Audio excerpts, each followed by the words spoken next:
The new school year is right around the corner for Florida students, and if a new car for your teen driver is on this year's shopping list, there are some important features you should be looking for. Consumer Reports auto content specialist Mike Quincy joins us on the morning show. Mike, I'm thinking old and cheap would be great, but parents really should consider a late model car for their teen driver, huh?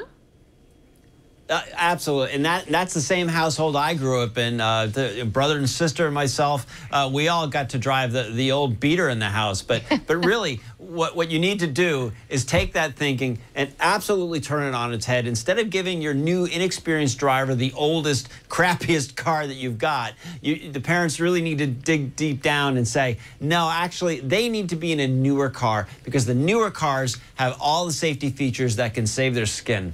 All right, well, what kind of car specifically do you recommend for teenagers? Generally, we're steering parents toward a mid-sized sedan or a hatchback. One model in particular, the Subaru Legacy, comes to mind. Starting about $22,000, the Legacy has easy-to-use controls, good ride, good handling, standard all-wheel drive, and lots of available safety features such as standard stability control and available forward collision warning and automatic emergency braking. I like the price on that, too. All right, I see a lot of teenage boys around Jacksonville driving these full-size pickups and the big truck-based SUVs. Are those a good idea? They are a horrible idea. Sorry, guys out there. I get the appeal of big trucks and SUVs, but until you've got a lot more years under your belt of good, competent driving, these are terrible choices for new drivers. Generally speaking, these trucks have a higher center of gravity, which gives them a higher propensity to roll over in an accident. They also have clumsy handling. They have long stopping distances in Consumer Reports testing. These are some of the worst choices that parents can make when it comes to getting a vehicle for their teenage driver. What about the idea of having a manual transmission? Is that a good idea because of this issue with the texting and driving, or Pokemon Go and driving, as the case may be?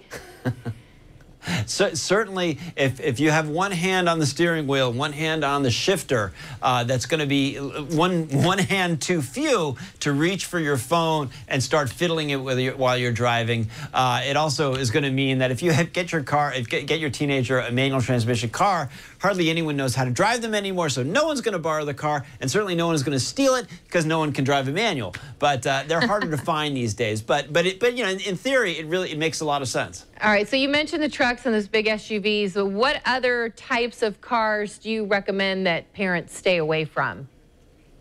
I have a teenage driver at my house, and I know that he and his friends really like the Subaru WRX, which is a really hot, fast car. However, it's way too much speed and way too much temptation for a new, inexperienced driver. So we would definitely steer parents away from giving their teenager a sports car, no matter what they say. You know, I want a hot Mustang, I want a hot Camaro, because the first time you call your insurance agent and say, I have a teenage son and he wants a Mustang GT. How much is that going to cost? And it's like, oh, well, for that much money, we could buy the New York Yankees. I mean, forget it. All right. Thank you for steering us the right direction. Mike Quincy from Consumer Reports. Yeah, the kid gets a car that's sturdy, reliable, and will get you from here to there. Yeah, not the Mustang GT. In fact,